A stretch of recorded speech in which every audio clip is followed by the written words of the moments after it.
Well, the month of May was an absolute no-go. I had visitors, the type that are feathered. I'll show you who those were in a minute. So no building work could go on inside at all. So I found lots of jobs to do outside, and I'm going to tell you a little bit about what happened in May, June and July.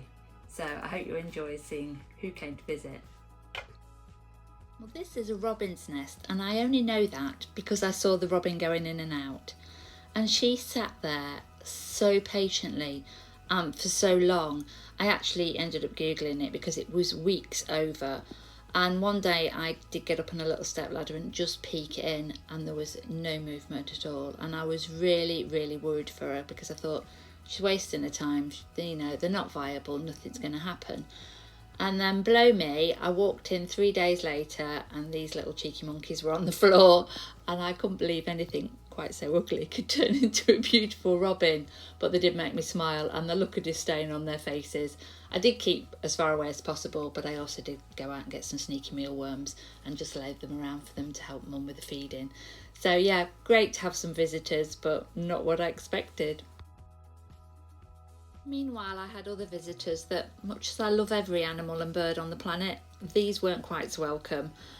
Because obviously the doors and windows weren't put in, we'd only just got the openings there, and I was trying to board them up. It didn't matter what I did. Pigeons are so tenacious. I would sweep this up every single day. I'd try and put some boarding over the windows again, but they would be back in.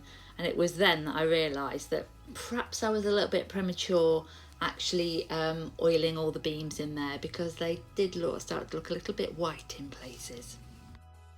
Aside from my daily battles with the pigeon, we also had a bit of a thing going on with the wasps. All my lovely new fencing, they were actually eating away at it because they take the top layer off and they use it to make their nests, which is fine to a point, but I then decided time to get painting.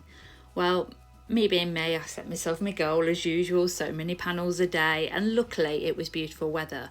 But oh my word, yes, I should have taken the panels out, yes, I should have sprayed them, but one, they were too heavy for me to do, and I'm actually much better and much neater just using a paintbrush. So every day out there again, painting. But I really liked it, and I was really glad with the colour, because that slate grey colour it's very smart and it was easy. So yes, did I want to ever do it again? No. And then when I woke up one night having a sleepless night and realised I hadn't painted the tops of them, so I had to get back up my stepladder and finish painting all the tops again.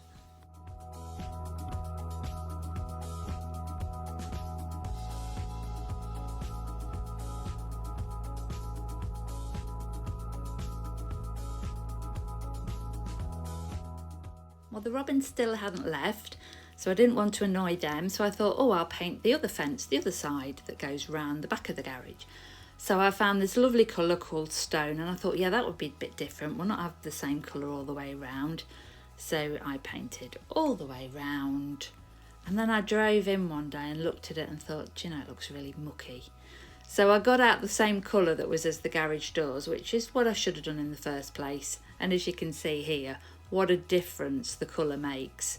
It looked so sort of yellow and dirty before. So yeah, it needed 2 coats anyway, so I just cracked on and got that painted. Do I ever want to paint a fence again? No. Will I probably have to do it again? Yes. But at least it looked really smart and really bright.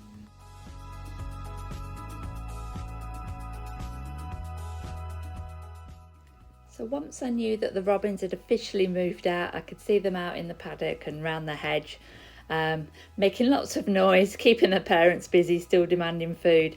I decided it was safe to go back in and I could get on with cleaning bricks again.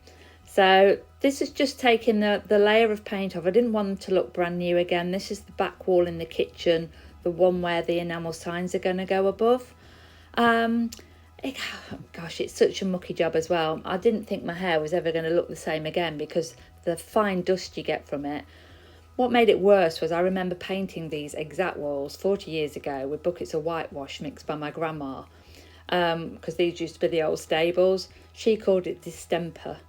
I call it a lot of other things nowadays.